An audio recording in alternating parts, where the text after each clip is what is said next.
காலை வணக்கம். இன்று நாங்கள் பொம்மலாட்டம் பண்ண போகிறோம். பொம்மலாட்டத்தின் கதையின் பெயர் வஞ்சொல். இந்த கதையின் கதாநாயகன் சிறுபறையன்.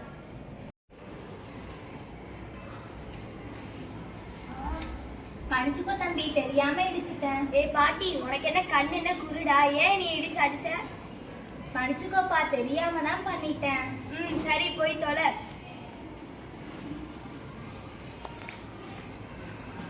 ஐயோ, யாராச்சும் வாங்கல, இந்த பையனுக்கு அடிபட்டுருச்சு, யாராச்சும் உதவி செய்யுங்களேன்.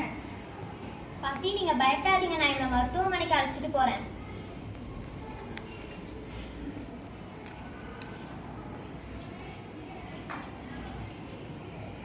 உனக்கு இப்ப பரவாயில்லையா தம்பி? பரவாயில்லைங்க பாட்டி. மன்னிச்சிருங்க பாட்டி. தீயினால் சுட்டப்போ நல்லாரும் மாறாதே, நாவினால் சுட்டவது. ஒரு பெரியவங்க கிட்ட முன்னாடி பேசும்போது நல்லா யோசிச்சு பேசணும். சரிங்க பாட்டி.